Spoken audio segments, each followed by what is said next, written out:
ሲንቄ ባንክ የኢትዮጵያ ቴሌቪዥን የስፖርት ዜናዎቻችን የክብር አጋር ነው። እንደምንዋላችሁ ክብራትና ክብራን ተመልካቾቻችን፣ ወደ ሰዓቱ የስፖርት ዜናዎችን አልፋለን። አንደኛው የኢትዮጵያ 10 ኪሎ ሜትር የጎዳና ላይ ሩጫ ውድድር ለሁለተኛ ጊዜ ዛሬ በሐዋሳ ከተማ ተካሄደ። በወንዶች የኢትዮ ኤሌክትሪክ አትሌት ሀጎስ ገብረሕይወት አሸናፊ ሲሆን ገመቹ ዲዳ ከኢትዮ ኤሌክትሪክና አሊ ቃሲሚ በግል ተከታትለው በመግባት ሁለተኛና ሶስተኛ ደረጃን በመያዝ አጠናቀዋል። በሴቶች የኦሮሚያ ፖሊስ አትሌቷ ቢቂሌ አንበሱ ቀዳሚ ስትሆን ሌላኛዋ የኦሮሚያ ፖሊስ አትሌት ጉታሜ ሻንቆ ደግሞ የኢትዮጵያ ንግድ ባንኳ አትሌት ሰዋረግ ሃይማኖት ተከታትለው በመግባት የብርና የናስ ሜዳሊያ አሸናፊ ሆኗል። በአጠቃላይ ውጤት በሴቶች ኦሮሚያ ፖሊስ በ27 ነጥብ እንዲሁም በወንዶች 13 ነጥብ በመያዝ ኢትዮ ኤሌክትሪክ የዋንጫ ተሸላሚ ሆነዋል። ውድድሩ ውጤታማ ነበር ያሉት የኢትዮጵያ አትሌቲክስ ፌዴሬሽን ፕሬዚዳንት አትሌት ኮማንደር ስለሺ ስህን የውድድሩን ደረጃ በቀጣይ ዓመት ለማሳደግ እየተሰራ መሆኑን ተናግረዋል። የሐዋሳ ውድድር በጣም ቆንጆ ደስ በሚል ሁኔታ የተጠናቀቀ ውድድር ነው። አላማውን ያው በደንብ አሳክቷል ብዬ መውሰድ ይችላል። ከሁለቱ ውድድሮች ያው አትሌቶች በተለይ እዚህ ሐዋሳው ላይ በጣም ብዙ ተወዳዳሪዎች የመጡበት ክለቦችም ክልሎችም በሙሉ አቅማቸው የተሳተፉበት ውድድር ነበረ። ለሁሉም አትሌቶች ያው ጥሩ የውድድር መድረክ እንደዚህ ይሆናሉ ብዬ አስባለሁ። እንደዚህ አይነት ውድድሮችና በዚህ ዓመት 3 ነው ያቀርነው። እንግዲህ ሁለቱ ተጠናቀዋል። የመጨረሻው ውድድራችን ያው ባህር ዳር ላይ ይሆናል ማለት ነው። የሚቀጥለው ዓመት ደግሞ በሌላ በይሄኛው ሆኖ በሌላም በዙ አይነት በዛ ደረጃ በደንብ አድጎ አሳድገን ጥሩ የሆነ ውድድሮች ለአትሌቶቻችን ለመፍጠር ፌዴሬሽናችን እየሰራ ነው ማለት ነው። ዘገባውን ያደረሰን ባልደረባችን እሱ ባለው ተሾመ ነው። የኢትዮ ቻይና ወዳጅነት የተጠናከረበትና የመንገድ ደህንነት ግንዛቤ የተሰጠበት የዱላ ቅብብል ውድድር ዛሬ ተካሂዷል። የመንገድ ደህንነት ግንዛቤ መስጠት ዋና ዓላማ ባደረገው በዚህ መርሃ ግብር የክለብ አትሌቶች የቻይናን ጨምሮ የበርካታ ሀገራት አምባሳደሮችና ዲፕሎማቶች እንዲሁም የሆቴል ተወካዮች ተሳትፈዋል። የዱላ ቅብብል ውድድሩ ከውድድርነት ባለፈ የኢትዮ ቻይና ወዳጅነት የጠነከረበትና የመንገድ ደህንነት መልእክቶች የተላለፉበት መሆኑን በኢትዮጵያ የቻይና አምባሳደር ቸንሃይ ተናግረዋል። የአዲስ አበባ የቀለበት መንገድ ምረቃን ተከትሎ የተጀመረው የዱላ ቅብብል ውድድሩ ዘንድሮ የስድስታችን ቃል ኪዳን በሚል መሪ ሀሳብ ተካሂዷል። በአትሌቶች ምድብ የኢትዮጵያ ኮንስትራክሽን ስራዎች ኮርፖሬሽን አትሌቶች በሁለቱም ጾታ አንደኛና ሶስተኛ ደረጃን ይዘው አጠናቀዋል። የኢትዮ ኤሌክትሪክ አትሌቶች በሁለቱም ጾታ ሁለተኛ በመውጣት የገንዘብ ተሸላሚ ሆነዋል። የቻይና ኤምባሲ በኤምባሲዎች ቀዳሚ ሲሆን ኃይሌ ግራንድ ሆቴሎች ደግሞ አጠቃላይ አሸናፊ ሆኗል።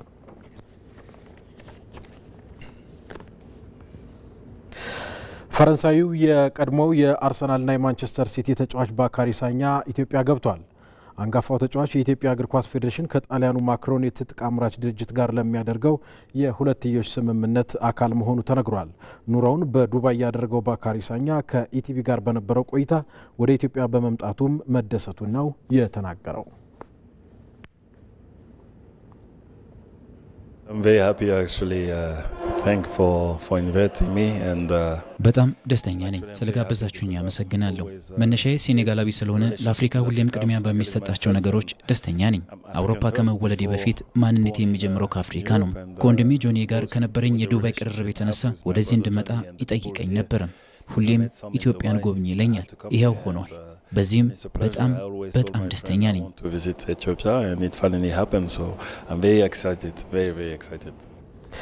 ስለ ኢትዮጵያ ብዙ እንደሚያውቅ የተናገረው ባካሪ ሳኛ በዱባይ ብዙ ኢትዮጵያውያን መኖራቸው የተሻለ ግንዛቤ እንዲኖረው እንዳደረገው ነው ጨምሮ የተናገረው። Well, I know a lot. I know the football now because I've been following mostly during the past year. I know you guys play tight games, especially with Egypt. I know. እንግዲህ ስለ ኢትዮጵያ ብዙ የማውቅ ይመስለኛል። እግር ኳሱን እከታተለዋለሁ። በቅርቡ እንደውም ከግብጽ ጋር ኢትዮጵያ የነበራትን ከባድ ጨዋታ ተመልክቻለሁ። ቡናውንም ብትል ባህሉንም አውቀዋለሁ። ብዙ ኢትዮጵያውያን በዱባይ ይኖራሉ። አብራኝ የምትሰራ ኢትዮጵያዊት ጓደኛም አለችኝ። ከሷ ብዙ ተምሬያለሁ። እንጀራን በደንብ ነው የማውቀው። ህዝቡ በራሱ የተለየ ነው። ጠንካራ ባህልና ማንነት ያለው ህዝብ ነው። ደሜ የአፍሪካ ስለሆነም እዚህ መጥቻለሁ። Very strong, so anything regarding Africa is in my blood because this is where I'm coming from. ዘገባው የባልደረባችን አብርሃም ተስፋዬ ነው። ሲቢ የኢትዮጵያ ፕሪሚየር ሊግ 17ኛ ሳምንት መርሃ ግብር ዛሬ በሚደረጉ 4 ጨዋታዎች ይጀምራል። በአዳማ ሳይንስና ቴክኖሎጂ ዩኒቨርሲቲ ስታዲየም ሁለተኛ ደረጃ ላይ የሚገኘው ሐዋሳ ከተማ ባህር ዳር ከተማን ምሽት 12 ሰዓት ላይ የሚገጥምበት ጨዋታ ተጠባቂ ሆኗል። በቅርብ ሳምንታት የደረጃ መሻሻልን አሳይቶ ሁለተኛ ደረጃ ላይ የተቀመጠው ሐዋሳ ከተማ በ28 ነጥብ ከመሪው ሲዳማ ቡና በ5 ነጥቦች ብቻ ርቆ ሁለተኛ ደረጃ ላይ ተቀምጧል።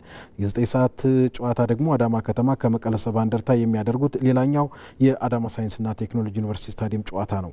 በአዲስ አበባ ስታዲየም በተመሳሳይ ሁለት ጨዋታዎች ሲደረጉ 10 ሰዓት ላይ የደረጃ ሰንጠረዡ ግርጌ ላይ የተቀመጠው አርባ ምንጭ ከተማ አምስተኛ ደረጃ ላይ ከሚገኘው ፋሲል ከተማ መርሃ ግብሩን ያከናውናል።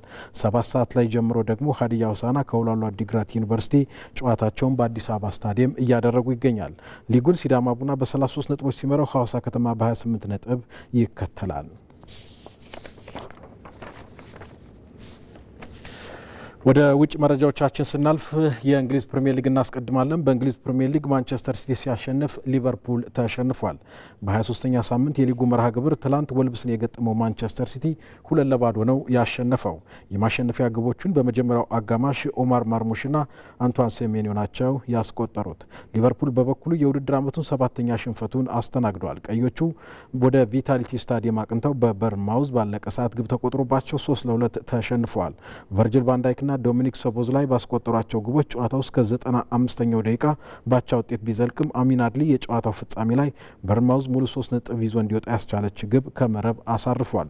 በሌሎች ጨዋታዎች ዌስትሃም ዩናይትድ ሰንደርላንድ 3-1 ሲረታ ፉልሃም ብራይተንን 2-1 አሸንፏል። በርንላይ ከቶትናም ያደረጉት ጨዋታ ደግሞ 2-2 ተጠናቋል። በእንግሊዝ ፕሪሚየር ሊግ የሳምንቱ ተጠባቂ ጨዋታ አርሰናልን ከማንቸስተር ዩናይትድ ዛሬ ምሽት ያገናኛል። በኤሚሬትስ ስታዲየም ምሽት 1 ሰዓት ከ30 አርሰናል ማንቸስተር ዩናይትድን ይጋብዛል። የአርሰናል ወቅታዊ አቋም ላይ መገኘት ብሎም ማንቸስተር ዩናይትድ ከሳምንት በፊት በደርቢው ጨዋታ ያሳካው ድል የምሽቱን ጨዋታ የበለጠ እንዲጠበቅ አድርጎታል። ማንቸስተር ዩናይትድ ጨዋታውን ማሸነፍ ከቻለ ደረጃውን ወደ 4ኛ የሚያሻሽል ይሆናል። አርሰናል ካሸነፈ ደግሞ የነጥብ ልዩነቱን ወደ 7 ከፍ በማድረግ የሊጉን መሪነቱን ያጠናክራል።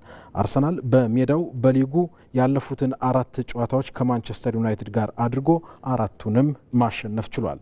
በሌሎች የእንግሊዝ ፕሪሚየር ሊግ የዛሬ ጨዋታዎች 3ኛ ደረጃ ላይ የሚገኘው አስቶን ቪላ ኒውካስል ዩናይትድን ሲገጥም፣ ቼልሲ ወደ ሴልሃርስት ፓርክ አቅንቶ ከኒውካስል ዩናይትድ የሚያደርገው ጨዋታ እንዲሁ ይጠበቃል። ብሬንትፎርድ ከኖቲንጋም ፎረስት የሚያደርጉት ጨዋታም ሌላኛው መርሃ ግብር ነው።